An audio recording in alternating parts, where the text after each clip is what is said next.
The cardboard box was heavier than Emma expected. After her grandmother Nora's funeral, the family had gathered at the old Victorian house in rural Massachusetts to divide her possessions.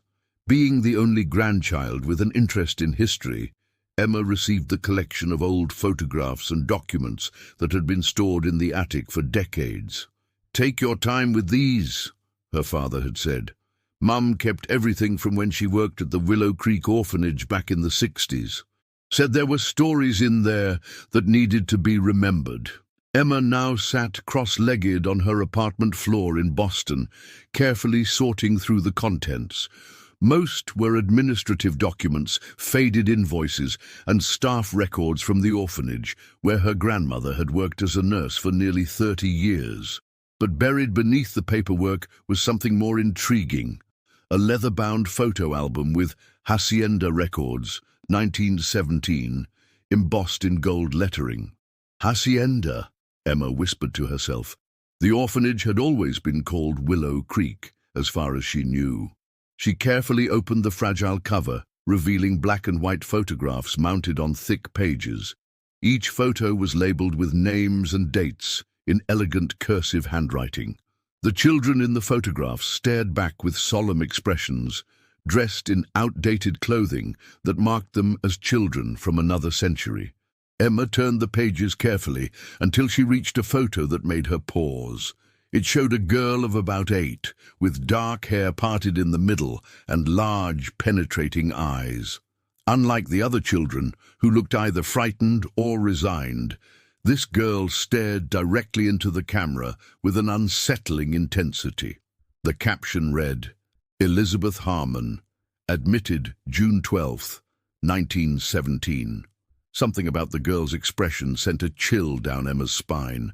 She continued through the album, finding more group photos from subsequent years, but her attention kept returning to Elizabeth. There was something oddly familiar about her face. As Emma reached the end of the album, a yellowed newspaper clipping fell out. It was from the local paper, dated 1968, featuring a black and white photograph of her grandmother standing alongside other staff members at Willow Creek Orphanage. Emma's eyes widened as she spotted a figure in the background, a girl who looked identical to Elizabeth Harmon from the 1917 photographs, down to the same hairstyle and penetrating gaze. "That's impossible," Emma whispered. She grabbed her phone and zoomed in on the figure. The girl appeared to be the same age as in the 1917 photo, despite the 50-year gap. A handwritten note on the back of the clipping read, "Elizabeth still watching. No one believes me."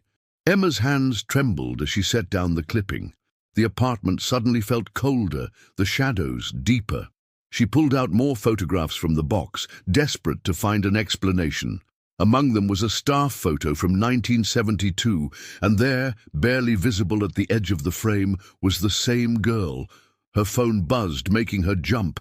It was a text from her father. "Found more of Mom's things in the basement. There's a journal she kept during her time at the orphanage. Want me to bring it over tomorrow?" Emma typed back immediately, "Yes. And Dad, did Grandma ever mention someone named Elizabeth Harmon?" His response came moments later. "Don't say that name. Mum had nightmares about her until the day she died." Emma barely slept that night. Every time she closed her eyes, she saw Elizabeth's penetrating gaze. By morning, she had convinced herself there must be a logical explanation. Perhaps Elizabeth was a staff member's child who frequented the orphanage, or maybe the resemblance between the girls in different eras was merely coincidental. Her father arrived at noon, carrying a small leather-bound journal. "I found this buried in Mom's things," he said, his expression troubled. "I started reading it last night and, well, you should see for yourself. But I have to warn you, Emma. Mum wasn't herself toward the end of her time at Willow Creek. The doctors said it was early-onset dementia, but she always insisted otherwise." Emma took the journal, noticing how her father's hand trembled slightly. "What did Grandma say about Elizabeth Harmon?" Her father sank into the armchair, suddenly looking older. "She claimed Elizabeth was some kind of presence at the orphanage. Said she'd been there since the place opened in the early 1900s. Always the same age, always watching. The staff would find her in photographs throughout the decades, though no one remembered her being there when the pictures were taken. He rubbed his face wearily. Mom believed Elizabeth had something to do with the children who went missing. Missing children? Emma's voice was barely above a whisper. Every few years, a child would disappear from Willow Creek. The official explanation was always that they'd run away, but Mom didn't believe it. She started keeping that journal after the third disappearance during her time there. Emma opened the journal with trembling hands. Her grandmother's handwriting, once elegant and precise, grew increasingly erratic toward the later entries. The first pages documented daily life at the orphanage, but around page 30, the tone changed dramatically. May 15th, 1968. Elizabeth appeared again today, standing in the hallway outside room 17, just watching. When I approached, she turned and walked through the door, not opening it, through it. I told Dr. Mercer, but he says I'm working too hard. No one else seems to see her. June 2nd, 1968. Found a photograph from 1925 in the archives. Elizabeth is there, standing beside the director. She hasn't aged a day. What is she? June 10th, 1968. Timothy Mills disappeared last night. His bed was empty this morning, window locked from the inside. The police are searching, but I know they won't find him. I saw Elizabeth standing outside his room last night, just watching, always watching. Emma looked up at her father, her mouth dry. Did they ever find Timothy? Her father shook his head. No, and he wasn't the last to vanish. There were 3 more disappearances before the orphanage closed in 1974. Mom was convinced Elizabeth was responsible, but no one believed her. Emma returned to the journal, flipping through the increasingly disturbed entries until she reached the final page. October 31st, 1974. I know what she wants now. I found the records from 1917. Elizabeth Harmon was brought to the orphanage after her entire family died in a house fire. She was the only survivor. 3 weeks later, she vanished without a trace, but she never left.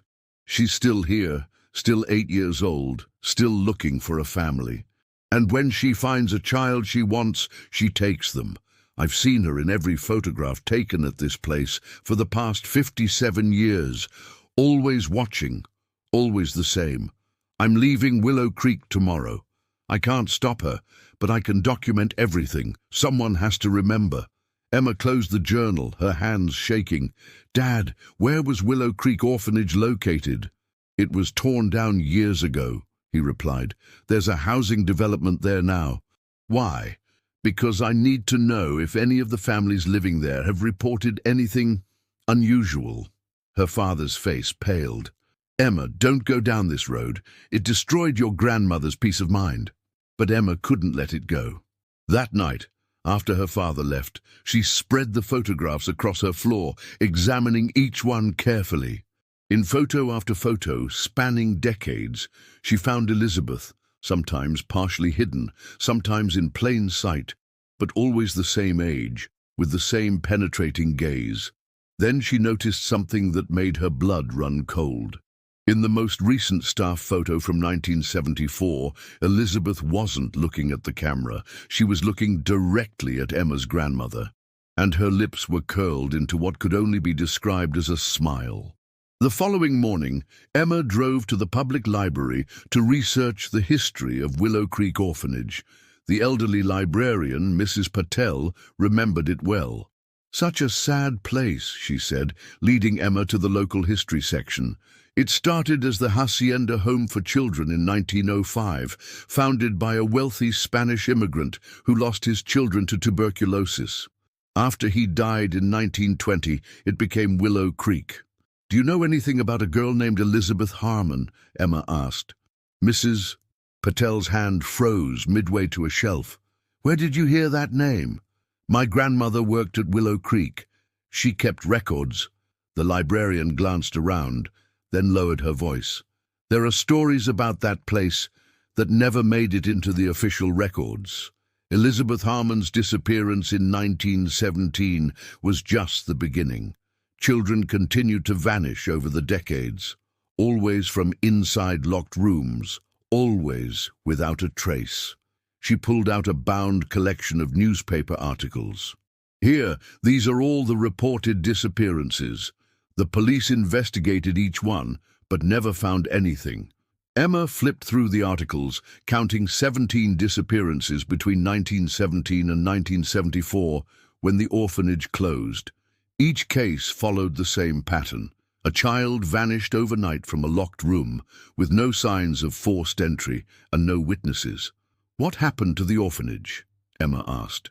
It was demolished in 1975, after multiple reports of unusual occurrences. Voices in empty rooms, objects moving on their own, and several staff members claimed to see a young girl who wasn't among the residents. Mrs. Patel hesitated. My sister worked there briefly in the early 70s. She said there was one room, number 17, that no child would stay in willingly. They all complained of feeling watched. Emma felt a chill run down her spine. Room 17, the same one her grandmother had mentioned in her journal. What's there now? Meadowbrook Estates. Fancy houses built on cursed ground, if you ask me. The librarian's expression darkened. There have been incidents there too, though the developers try to keep it quiet. Children reporting an imaginary friend named Elizabeth. One family moved out after their daughter disappeared for 3 days, then reappeared with no memory of where she'd been. Emma's phone buzzed with a text from her father. Found something else of Mom's. A tape recording labelled Elizabeth Evidence. Coming over tonight. She thanked Mrs. Patel and left with photocopies of the articles. On her way home, she drove by Meadowbrook Estates, an upscale neighbourhood of colonial-style homes. It looked peaceful in the afternoon light, with children playing in manicured yards. Hard to imagine it was built on the grounds of an orphanage haunted by a century-old presence. As she drove slowly past the Central Park area, Emma noticed a small girl standing alone beneath an oak tree. Something about her stillness made Emma pull over. The girl had dark hair parted in the middle and was wearing an oddly formal dress, like something from another era. When she turned to look at Emma, those penetrating eyes were unmistakable. Emma fumbled for her phone to take a picture, but by the time she raised it, the girl was gone. Only the empty swing moving gently in the breeze showed where she might have been. That evening, her father arrived with an old cassette player and a single tape. I haven't listened to this, he said. I couldn't bring myself to. But you should know that the night Mom recorded this was the night before she quit working at Willow Creek. Whatever's on this tape, it terrified her enough to leave a job she'd had for nearly 30 years. With trembling fingers, Emma inserted the tape and pressed play. At first, there was only static. Then her grandmother's voice came through, hushed and frightened. It's 2:17 a.m., October 31st, 1974. I'm in the basement archives of Willow Creek Orphanage. I found documents indicating that the original building of the Hacienda home was constructed over the remains of a Native American burial ground. According to the records, several construction workers reported seeing a young girl on the site before any children were brought to the orphanage. There was a pause, followed by the sound of papers rustling. Elizabeth Harmon's admission records state she was found wandering near the site of her family's burned home, the only survivor. But here's a newspaper clipping about the fire. It says the entire Harmon family perished, including 8-year-old Elizabeth. Her body was found in the ruins. Emma's father went pale. What the hell? The recording continued. I believe whatever is here, whatever has been taking these children, has been using Elizabeth's form. The voice cut off abruptly, replaced by static. Then, faintly, a child's voice came through. Are you my family now? The tape ended with a scream. Emma couldn't sleep that night. The child's voice from the tape played over and over in her head. Are you my family now?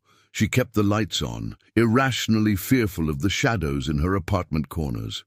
Around 3 a.m. she returned to the box of her grandmother's things, determined to find any additional information. Buried at the bottom was a manila envelope labeled property of Timothy Mills, do not discard. Emma recalled the name from her grandmother's journal, the boy who disappeared in 1968. With shaking hands, she opened the envelope and pulled out a child's drawing. It showed stick figures of a family, mother, father, and 2 children holding hands. In the background was a house with a distinctive red door.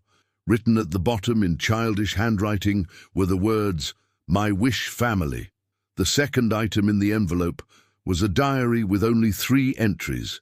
May 10th, 1968. Miss Nora says I might get adopted soon. There's a family coming to meet me tomorrow. I hope they pick me. May 11, 1968. The family didn't want me. They took Michael instead. It's not fair. I've been here longer. Elizabeth says I shouldn't worry, though. She says she knows a better family for me. May 14th, 1968. Elizabeth showed me my new family tonight. They have a nice house with a red door, just like in my drawing. She says I can go live with them tomorrow. I just have to follow her when she comes for me. I packed my bag already. The last page was dated May 15th, the day Timothy disappeared. Emma sat back, her mind racing. The diary suggested Timothy went willingly with Elizabeth, but where? And how was this connected to a girl who supposedly died in 1917? At first light, she drove back to Meadowbrook Estates. The development was quiet, most residents still asleep. Emma walked through the Central Park area, taking photos of each house. None had a red door like in Timothy's drawing. As she was about to leave, she noticed an elderly man watching her from his porch. "You looking for something specific?" he called out. Emma approached cautiously. "I'm researching the history of this area. Did you know this was once the site of Willow Creek Orphanage?" The man's expression darkened. "I was one of the first to build here back in '76. The developers didn't tell us about the orphanage until after we'd signed the contracts." He gestured for her to sit. "Name's Harold. I was on the construction crew that demolished the old building. Strangest job I ever worked." "Strange how?" Emma asked.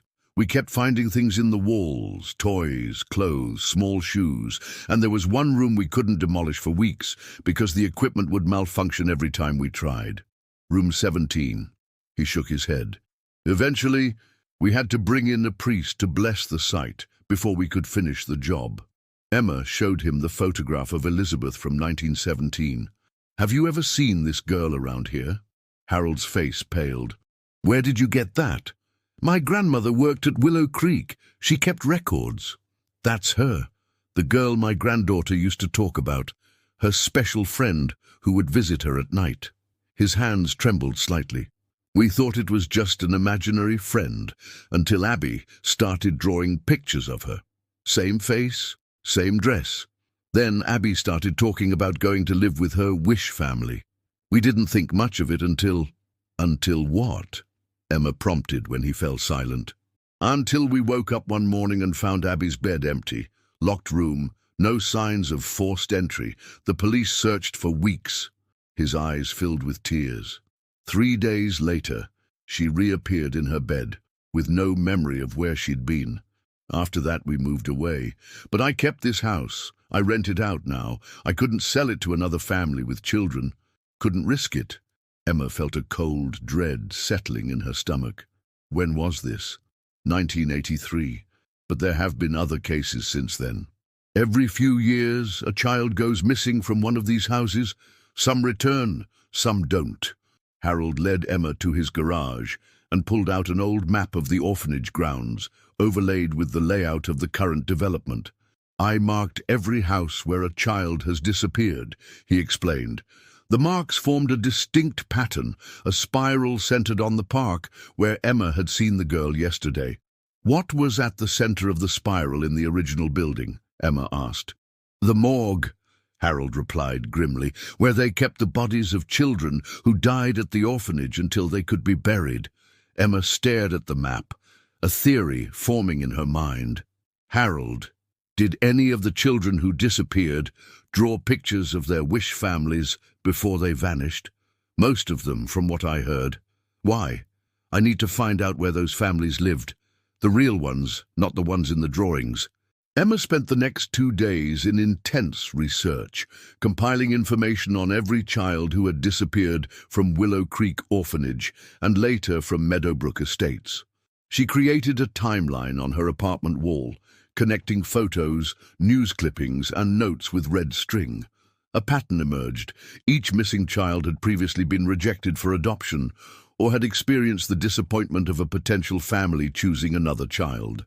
In each case, the child had mentioned a special friend named Elizabeth shortly before vanishing. Emma's father watched her work with growing concern. "You're becoming obsessed, just like Mom did," he warned. "Whatever happened at that orphanage, it's in the past. Not for the family still living at Meadowbrook," Emma countered. "And not for Elizabeth, whoever or whatever she is." She returned to the library, where Mrs. Patel helped her access sealed records from the orphanage. Among them, Emma found death certificates for children who had died at Willow Creek from disease or accidents. One name jumped out at her. Sarah Elizabeth Harmon, aged 8, died of tuberculosis in 1906, a year after the orphanage opened. "This doesn't make sense," Emma muttered. If Elizabeth died in 1906, who was the Elizabeth Harmon admitted in 1917? Mrs. Patel examined the records. "Look at this. The 1917 admission form says Elizabeth was found wandering near the site of the Harmon house fire, but there's no record of a Harmon family living in the area at that time." "What if she wasn't Elizabeth Harmon at all?" Emma whispered. "What if she just took that name?" Further digging revealed that Sarah Elizabeth had been the first child to die at the orphanage. According to the records, she had been devastated when a visiting couple chose another girl for adoption just days before her death. Emma's phone buzzed with a text from Harold. "Found something you should see. Come by tonight." When she arrived at Harold's house, he led her to a metal box he'd unearthed from his basement. "I forgot I had this," he explained. "It contains items the demolition crew found in the orphanage that no one claimed." Inside was a collection of children's possessions, a baseball mitt, a small doll, a hair ribbon, and at the bottom, a leather-bound book titled The Wish Family by Sarah E. Harmon. Emma opened it carefully. It contained hand-drawn illustrations of a perfect family, mother, father, brother, sister, living in a beautiful house with a red door. "My wish family will love me forever," read the childish handwriting. "They will never leave me or choose someone else. One day I will find them, and we will be together always." The final pages of the book contained blank spaces with names written at the top. Timothy Mills, Angela Cortez, David Lenahan, the names of children who had disappeared from Willow Creek, and more recently Abigail Winters, Jason Cole, Mia Thompson, children who had vanished from Meadowbrook Estates. "She's collecting them," Emma whispered, "creating the family she never had." Harold nodded grimly. "The question is, where is she keeping them?" That night, Emma couldn't sleep. She spread the materials across her bedroom floor, searching for any clue she might have missed. As the clock struck 3:17 a.m., the time her grandmother had recorded the tape, Emma noticed something on the old orphanage blueprints. Beneath the building was a network of tunnels not included in the demolition plans. If they hadn't been destroyed. She called Harold immediately. "The tunnels under the orphanage, were they filled in during demolition?" "No," he replied, his voice groggy with sleep. "We were ordered to seal the entrances, but the tunnels themselves were left intact, too costly to fill them in." "I think I know where she's taking them." The next morning, Emma and Harold met at Meadowbrook's Central Park. Armed with the original blueprints and ground-penetrating radar Harold had borrowed from a contractor friend, they began scanning the area. "There," Harold said, pointing to the radar screen. "A hollow space about 15 feet down, extending in multiple directions." They followed the tunnel indications until they reached a small maintenance shed at the edge of the park. According to the blueprints, one of the main access points to the tunnel system had been located directly beneath this spot. "The developers must have built the shed to cover the sealed entrance," Harold muttered. "Easier than removing it completely." Using a crowbar, they pried open the shed's locked door. Inside, beneath a false floor, they found a concrete slab with a rusted metal hatch. It took both of them to lift it, revealing a narrow shaft with iron rungs leading down into darkness. "I'm calling the police," Harold said, pulling out his phone. "No signal," Emma replied, checking her own phone. "And by the time we get help, something might happen to any children down there." She switched on her flashlight. "I'm going down." "Emma, this is crazy. We don't know what's down there. My grandmother tried to warn people for years, but no one believed her. I have to finish what she started." Before Harold could protest further, Emma began descending the ladder. The air grew colder and damper as she climbed down, the beam of her flashlight revealing crumbling brick walls covered in decades of mold. When she reached the bottom, she found herself in a narrow tunnel that stretched in two directions. "Can you hear me?" Harold called from above. "Yes," Emma replied, her voice echoing slightly. "I'm going to follow the tunnel. Keep trying to get a signal and call for help." Emma chose the path that led toward the center of the spiral on Harold's map.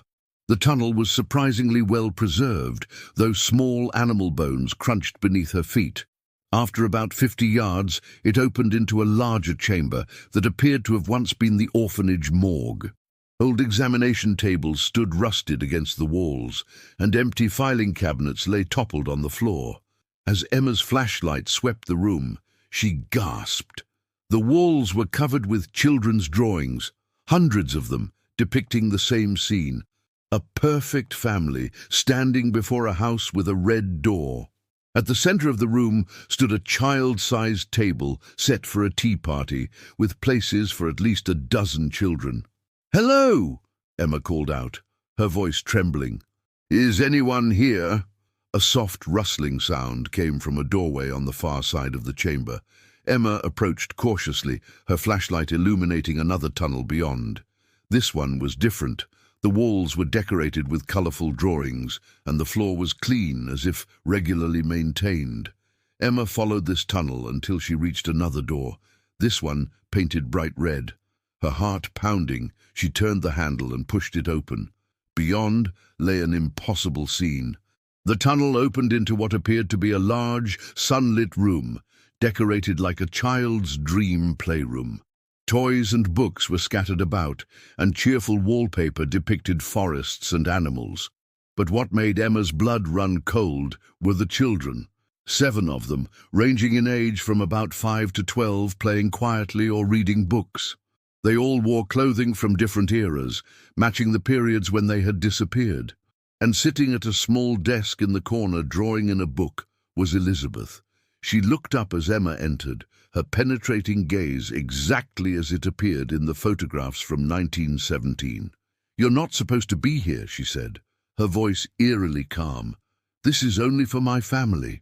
The other children turned to stare at Emma, their expressions blank and their eyes unnaturally dull, as if in a trance.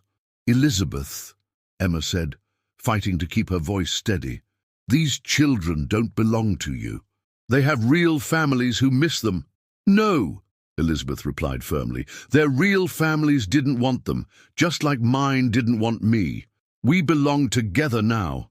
Emma took a step forward, noting with horror that despite the appearance of sunlight, there were no windows in the room. The sunlight came from artificial lamps designed to mimic natural light. "What are you, Elizabeth? The records show you died in 1906. Elizabeth smiled, the expression chilling on her childish face. "I am Elizabeth now. Sarah was weak. She died when no one wanted her, but I learned how to stay, how to find others like me, how to build my wish family. By taking children who felt unwanted, I gave them what they wished for, a family that would never leave them or choose someone else." Elizabeth stood, still holding her book. "You shouldn't have come here, Miss Nora's granddaughter. Now you'll have to stay too." The red door swung shut behind Emma with a heavy thud. Emma's heart raced as she tried the door handle. Locked. She turned back to face Elizabeth, who watched her with that unnervingly calm expression. "How do you know who I am?" Emma asked. "I know everyone who comes to my home," Elizabeth replied. "I've been watching your grandmother for a very long time. She tried to take my family away once." She gestured to the children, who remained motionless, watching. "Just like you're trying to do now." Emma scanned the room, noting details that didn't align with reality. Despite the appearance of a normal playroom, there were inconsistencies. Toys from different decades, books that should have disintegrated with age still looking new, and most disturbingly, the children themselves. They didn't blink often enough, and their movements when they did move were too fluid, almost choreographed. "These children aren't really here, are they?" Emma said slowly. "At least not in the way you want me to believe." Elizabeth's expression darkened. "They're mine. I keep them safe. Show me what's really here, Elizabeth. Or should I call you Sarah?" At the mention of her original name, the room flickered like a television with poor reception. For a split second, Emma saw the truth, a dank, decaying chamber with small skeletons arranged in sitting positions around the room. Then the illusion returned, though slightly less convincing than before. "You can't take them," Elizabeth hissed, her voice now echoing strangely. "They're mine forever." Emma noticed a book on a nearby shelf, identical to the Wish family book they'd found in Harold's metal box. She moved toward it. "Is this how you do it? You use this book to create your family?" Elizabeth lunged to block her, but Emma was faster. She grabbed the book and opened it. Inside were the same illustrations she'd seen before, but now the blank spaces held detailed drawings of each child who had disappeared, rendered in a style that mimicked life so perfectly they seemed almost to move on the page. "You're not taking them anywhere," Elizabeth said, her voice now overlapping with other childish voices, creating a discordant chorus. "They stay with me. We're family." One of the children, a boy of about 10, who Emma recognized from news reports as Jason Cole, who had disappeared from Meadowbrook 3 years ago, approached her slowly. His movements were jerky, like a puppet on strings. "You can stay with us too," he said, his voice hollow. "Elizabeth makes everything perfect here." Emma backed away, clutching the book. "These children have real families who love them. You're keeping them trapped here." "They didn't want them!" Elizabeth screamed, the illusion of the playroom wavering again. "They were going to leave them, just like everyone left me." Emma realized with growing horror what had happened. Sarah Elizabeth Harmon, the first child to die at the orphanage, had somehow left an imprint of her desperate longing for a family. That imprint had grown stronger over the decades, feeding on the similar emotions of other orphaned children until it could manifest physically, appearing in photographs, interacting with the vulnerable, and eventually taking them. "Sarah," Emma said gently, "you died a long time ago. These children are alive. They deserve to live their lives, even if those lives include disappointment and pain. That's part of being human." "I'm not Sarah!" the entity shrieked, and the room twisted grotesquely around them. The walls ran with dark liquid, and the children's forms flickered between their living appearances and skeletal remains. "I'm Elizabeth now. This is my family." Emma felt the temperature dropping rapidly. Her breath came out in visible puffs as the entity's rage manifested physically. She clutched the book tighter, an idea forming. "If they're your family," Emma said, "then they exist in your story. In this book. That's how you keep them, isn't it? You've written them into your Wish family." Elizabeth hesitated, suspicion in her eyes. "Let me see their drawings," Emma continued. "Show me how happy they are here." Cautiously, Elizabeth approached and took the book from Emma's hands. She opened it to the pages containing the detailed drawings of each child. "See? They're happy with me. We play games and have tea parties and no one ever leaves." Emma looked closely at the drawings. Each child was depicted in an idealized way, smiling, playing, eternally 8 years old like Elizabeth herself. But in each drawing, almost imperceptible in the background, was a tiny red door. "The door is the key," Emma whispered to herself. She lunged forward suddenly, grabbing the book from Elizabeth's hands and running toward the red door that had locked behind her. "No!" Elizabeth shrieked, the sound inhuman now. The room convulsed around them, the illusion shattering completely to reveal the grim reality, a chamber deep underground, filled with small remains arranged in a macabre parody of a family gathering. Emma reached the door and pressed the open book against it. "I release them from your story, Sarah Elizabeth Harmon," she shouted. "They don't belong in your wish family. They belong in the real world." The book began to glow with an unnatural light, and the red door trembled. Behind her, Elizabeth's form shifted between that of a small girl in an old-fashioned dress and something darker, more primal, a shadow shaped by decades of loneliness and rage. "You can't take them!" the entity wailed, lunging toward Emma. But as it reached her, the red door burst open, flooding the chamber with real light from above. Harold stood at the top of the ladder, accompanied by police officers with flashlights. "Emma!" he shouted. "Are you okay?" The book in Emma's hands burst into flames so intense she had to drop it. As it hit the ground, the fire spread rapidly, engulfing the skeletal remains and the drawings on the walls. The entity that had been Elizabeth shrieked in fury and pain as its connection to the physical world burned away. "Run!" Emma yelled, dashing for the ladder. Behind her, the chamber was collapsing, decades of decay finally taking their toll as the entity's power faded. She climbed desperately, Harold and the officers helping to pull her up. As she reached the surface, a final mournful cry echoed from below. "I just wanted a family." Then silence, as the tunnel collapsed completely. The authorities cordoned off Meadowbrook Estate's Central Park as forensic teams worked to excavate the collapsed tunnel system. Emma watched from behind the police tape, still shaken by her encounter with whatever Elizabeth had become. Detective Rivera, the lead investigator, approached her with a grim expression. "We've recovered remains that match the descriptions of at least 12 missing children dating back to the 1920s, she said. "It'll take time to identify them all, but preliminary findings suggest the most recent remains are approximately 3 years old." "Jason Cole," Emma said quietly. "He was the last one she took." The detective nodded. His dental records were on file. "It's a match." She studied Emma with a mixture of skepticism and reluctant belief. "I've been a cop for 20 years, and I've never seen anything like this. You're sure it was, what, a ghost?" Emma shook her head. "Not exactly.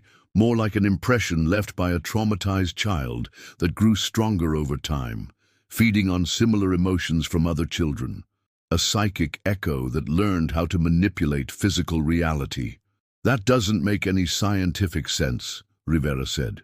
"Neither does a child appearing in photographs across a century without aging," Emma replied, "or children vanishing from locked rooms with no signs of forced entry." The detective sighed, rubbing her temples. "The official report will state that an unknown perpetrator used the tunnel system to abduct children over a period of decades. The perpetrator is presumed deceased in the tunnel collapse." She gave Emma a meaningful look. "Anything beyond that remains speculation." Emma nodded, understanding the compromise. "What will happen to Meadowbrook Estates?" "The Housing Association is already talking about demolition and redevelopment. No one wants to live where children's remains were found." Rivera hesitated. "But between you and me, I'd recommend salting the earth before building anything new there." That evening, Emma returned to her apartment to find her father waiting. Emma spent the following weeks helping the authorities identify the remains found in the tunnel system. Her grandmother's meticulous records proved invaluable, providing names and dates for many of the children who had disappeared from Willow Creek Orphanage. For the families of those who had vanished more recently from Meadowbrook Estates, there was at least the grim comfort of closure. The media dubbed it the Hacienda abductions, though few journalists ventured beyond the straightforward explanation of a deranged kidnapper operating over decades. Those who attempted to investigate the more unusual aspects of the case found themselves facing dead ends and sealed records. Emma's father had been quietly supportive throughout the ordeal, though he struggled to reconcile what his daughter had experienced with his rational worldview. "Mom tried to tell me," he admitted one evening, as they sorted through the last of Nora's belongings. "I dismissed it as delusions brought on by stress and age. I should have listened." "She understood something no one else did," Emma replied. "That Elizabeth or Sarah wasn't evil exactly, just desperately lonely and afraid of being abandoned again." Among the final items in Nora's collection was a small wooden box Emma hadn't noticed before. Inside was a child's locket containing a faded photograph of a solemn-faced girl, Sarah Elizabeth Harmon, before she became the entity that haunted Willow Creek. With it was a note in her grandmother's handwriting. "I believe she was once just a child who wanted what all children need, love and belonging. The tragedy isn't just what she became, but that no one could save her before it was too late." As autumn turned to winter, Emma found herself drawn back to the site of Meadowbrook Estates. The development had been abandoned, the houses standing empty as legal battles raged over liability and compensation. The park, where the tunnel entrance had been discovered, was now just a muddy field surrounded by chain-link fencing. On a cold December morning, Emma slipped through a gap in the fence, drawn by a need for final closure. Snow had begun to fall, covering the scarred ground where excavation equipment had dug for weeks. In the center of the field, Emma knelt and placed the locket containing Sarah's photograph. "I'm sorry no one could help you," she whispered. "I'm sorry you never found your family." As she stood to leave, Emma noticed a small figure standing at the edge of the field, a girl in an old-fashioned dress, watching her with solemn eyes. For a moment, Emma's heart seized with fear, but there was something different about this apparition. The intense, penetrating gaze was gone, replaced by something softer, almost wistful. The girl raised her hand in what might have been a wave or a farewell. Then, as a gust of snow swirled between them, she faded from view, leaving only unmarked snow where she had stood. Emma released a breath she hadn't realized she was holding. Whatever Sarah Elizabeth Harmon had become in death, perhaps now she could finally rest. The Wish family book had burned, breaking the connection that had held her to this place for over a century. As Emma walked back to her car, her phone rang. It was Detective Rivera. "I thought you should know," the detective said without preamble. "The city council voted last night. They're not rebuilding on the Meadowbrook site. Instead, they're creating a memorial garden for the children." "That seems appropriate," Emma replied, watching the snow begin to cover the abandoned playground. "There's something else. We found one more set of remains during the final excavation, older than the others, dating back to the earliest days of the orphanage. A girl of about 8, buried beneath what would have been room 17. "Sarah," Emma whispered. "The interesting thing is, she was buried with care, in a proper coffin with a small headstone that had been covered over when the orphanage expanded in 1910. Someone had loved her, at least at the end." After hanging up, Emma stood for a long moment in the gently falling snow. The entity that had been Elizabeth was gone, but perhaps the child who had been Sarah had finally found peace. 6 months later, Emma published a book documenting the history of Willow Creek Orphanage and the strange events surrounding it. Though marketed as non-fiction, many readers dismissed the supernatural elements as creative embellishment. Emma didn't mind. The truth was preserved for those who needed to find it. The memorial garden opened on the 1-year anniversary of the tunnel's discovery. Simple stone markers bore the names of each identified child, with a central monument for those who remained unknown. Emma attended the dedication ceremony alongside Harold and the families of the victims. As twilight fell and the crowd dispersed, Emma lingered by the central monument. A small stone bench had been placed before it, and sitting there, almost transparent in the fading light, was the figure of a young girl. Not Elizabeth with her penetrating stare, but Sarah as she might have been, a normal child with hopes and dreams. The apparition smiled at Emma, then slowly faded into the gathering darkness. On the bench where she had sat lay a single, perfect red rose. Emma picked it up, understanding the message. Not all hauntings are born of malice. Some arise from the most human of needs, to be loved, to belong, to be remembered. And sometimes acknowledging that need is enough to set both the living and the dead free. 1 year after the dedication of the Memorial Garden, Emma returned to Massachusetts for the launch of her book's paperback edition. The case of the Hacienda abductions had faded from national headlines, but locally it remained a subject of whispered conversations and cautionary tales. The bookstore was packed for her reading, with curious locals and a few journalists in attendance. Emma chose to read the epilogue, which detailed the psychological impact on the surviving families and the community's efforts to heal. While science may never fully explain what happened beneath Willow Creek Orphanage, she concluded, the human cost is undeniable. 17 children lost not only their lives, but decades of potential. Their families lost not just loved ones, but the certainty and closure that typically accompanies grief. In remembering them, we acknowledge both the mystery and the tragedy of their stories. During the Q&A session, a woman in the back raised her hand. "I was a resident at Willow Creek in the late 1960s, she said, her voice trembling slightly. "I remember Elizabeth. She would appear in the hallway outside our dormitory, always watching, always silent. The staff told us she wasn't real, but we all saw her." "Did she ever speak to you?" Emma asked. The woman nodded. "Once. She asked if I wanted to see my Wish family. I said no, because my aunt was coming to take me home the next day. Elizabeth just looked at me and said, 'You're one of the lucky ones.' After that, she never approached me again." After the event, Emma met Harold for coffee. He had become something of a local historian, documenting the stories of former Willow Creek residents and Meadowbrook families. "There's something I never told you," he said, sliding a yellowed photograph across the table. This was taken at Abby's 5th birthday party, a month before she disappeared for those 3 days. Emma examined the photograph. It showed a smiling child blowing out candles on a cake, surrounded by other children.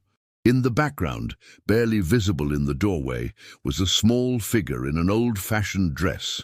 "We never saw her in the photo until after Abby came back," Harold continued. "When we asked Abby where she'd been for those 3 days, she said only that she'd gone to see her other family, but decided she liked her real one better. She was one of the few who returned," Emma mused. "Yes, and after that we never saw Elizabeth again, not in person, not in photographs." Harold hesitated. "Until the day after your grandmother's funeral." Emma felt a chill. "What do you mean?" He pulled out his phone and showed her a photo taken at the cemetery. In the background, partially hidden behind a tree, was the unmistakable figure of Elizabeth. "She was watching you even then," Harold said quietly. "I think she knew you'd eventually find her." That night, Emma couldn't sleep. She sat at the window of her hotel room, watching snow fall on the quiet street below. Her mind kept returning to the locket she'd buried at the Memorial Garden and the apparition of Sarah she'd seen afterward. Had it really ended? Or had she simply helped one lost soul find peace while others might still linger? Her phone chimed with a text message from an unknown number. "Thank you for remembering us. S.E.H." Emma stared at the message, her hands trembling. As she watched, the text disappeared from her screen as if it had never been there. The next morning, Emma visited the Memorial Garden one last time before flying home. Fresh snow covered the ground, but someone had cleared a path to the central monument and placed fresh flowers before each marker. The caretaker, an elderly man bundling up to leave, nodded to her. "Nice to see someone visiting this early." "Did you clear the paths?" Emma asked. He shook his head. "They were already cleared when I arrived." "And the flowers? Red roses for each child. I didn't bring those either." He glanced around nervously. "Strange thing is, there are no footprints in the snow except yours and mine." After he left, Emma approached the bench where she had seen Sarah's apparition the year before. On it lay a small, leather-bound book, Her heart racing, Emma picked it up. It wasn't the Wish family book that had burned in the tunnel. This one was titled simply Remember Us, and contained beautifully drawn portraits of each child who had disappeared, along with short paragraphs about their lives before the orphanage, details that hadn't been in any official record. On the final page was a portrait of Sarah Elizabeth Harmon, not as the haunting presence she had become, but as the child she had been, smiling, with hope in her eyes. Beneath it, a message in childish handwriting. Some stories need to be told so they won't be repeated. Some children need to be remembered so they won't be forgotten. Thank you for finding us. Thank you for telling our story. We can rest now. Emma closed the book gently and placed it back on the bench. As she did, a swirl of snow rose around her, dancing in the winter sunlight. For just a moment, she thought she heard children laughing, not the eerie, hollow sound from the tunnels, but the genuine laughter of children at play. "Goodbye, Sarah," Emma whispered. "Rest well." As she walked away, the memorial garden fell silent behind her. 17 souls finally at peace, their stories preserved not just in stone, but in memory. And perhaps that was all they had ever truly wanted. Not to be forgotten, not to disappear without a trace, but to be remembered as the children they had once been, before loss and loneliness had changed them forever. In the years that followed, there were no more disappearances. The development that eventually replaced Meadowbrook Estates thrived, with families moving in without experiencing anything more unsettling than the occasional cold spot or misplaced toy. If some of the children sometimes spoke of a girl in an old-fashioned dress who watched over them from a distance, their parents dismissed it as imagination. But on each anniversary of the Memorial Garden's dedication, fresh red roses would appear before the monuments, with no footprints in the snow to explain their presence. And visitors would sometimes report seeing a group of children playing in the garden at twilight, their laughter carrying on the wind before fading into silence as darkness fell. Not all ghost stories end in horror. Some, like Sarah Elizabeth Harmon's, end in understanding, a reminder that behind even the most terrifying hauntings often lies a very human need, to be seen, to be known, and above all, to be remembered.